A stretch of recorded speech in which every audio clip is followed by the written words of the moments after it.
Much of human behavior can be explained by watching the wild beasts around us. They're constantly teaching us things about ourselves in the way of the universe. But most people are too blind to watch and listen.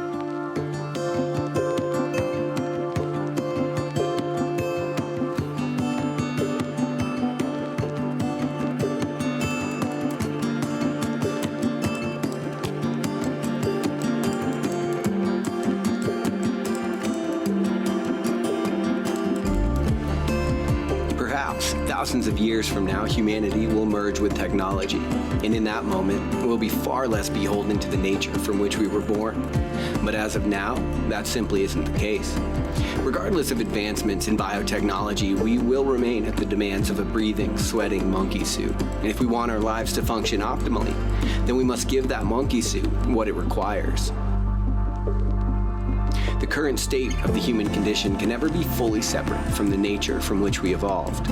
Our predilections, behaviors, and even spirit must remain somewhat in concert with the ebb and flow of the earth that we came out of. When we become too synthetic and spend too much time manipulating our biology, it's usually our well-being that pays the price.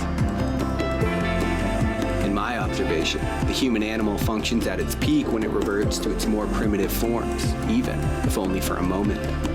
Amidst the mountains and jungles, the mind has room to roam, just as the body does.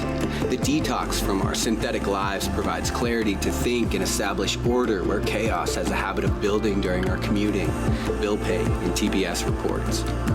The stress hormone cortisol was originally meant to help you evade the parts of nature that want to kill you, not nature altogether.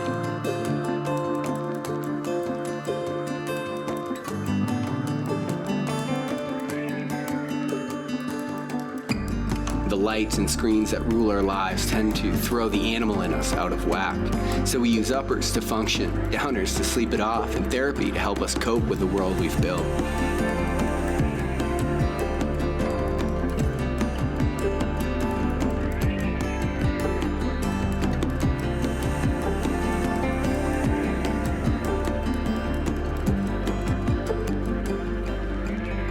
Looking out across the ocean or up into the stars makes us feel small yet centered, because deep down there's a recognition of self. We're primarily made of the same things that fell from the sky and fill the ocean. Our matter is simply organized differently for the time being, considering that we came from and eventually will be reabsorbed in nature. Is it unreasonable to believe that our current lives can't be improved by that same force? If you want to get a little closer to knowing the real you that's been buried beneath the weight of the world and the social pressures of your environment, you don't have to look further than the wild that's butted up against our cities. The facade and the fake have a way of making us feel out of sorts because, although that's what we construct, it's not necessarily what we're constructed for.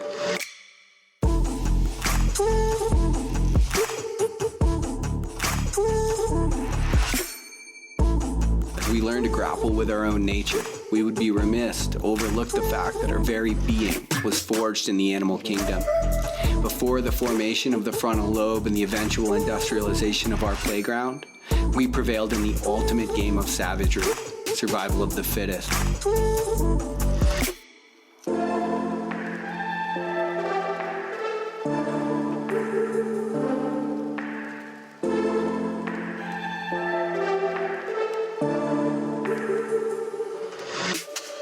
Looking at the mountains now, they serve as a fossilized backbone of a prehistoric time, one that saw humans proving their worth with their legs, lungs, and grit.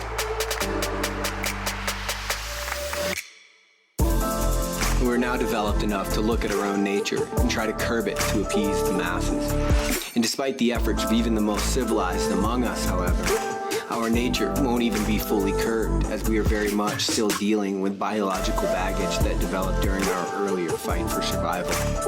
The way that evolution operates is by baking our roadmap for survival into our DNA. What this means for the modern man is that we've quite literally been optimized to survive in a world we no longer live in.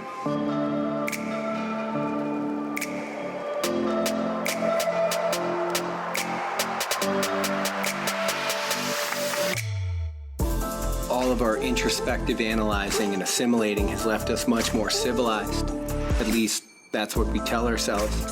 With our newfound ability to comprehend the ramifications of our actions, we've developed coping mechanisms that see our nature for its primal actuality and constantly attempt to shove it down. We often minimize our own qualities and hope no one will ever know us for who we truly are.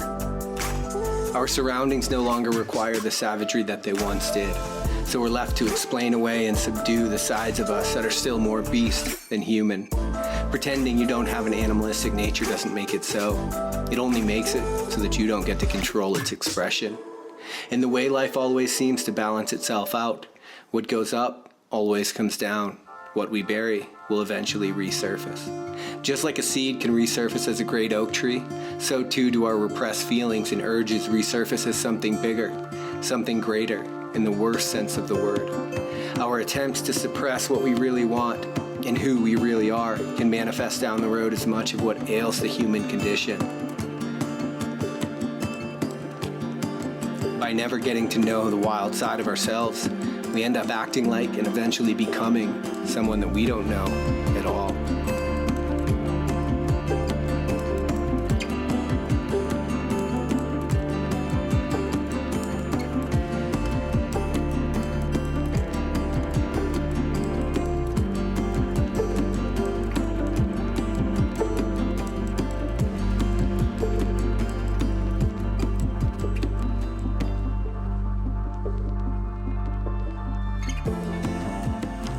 In modern society, the environment we're creating is putting us in a tricky situation.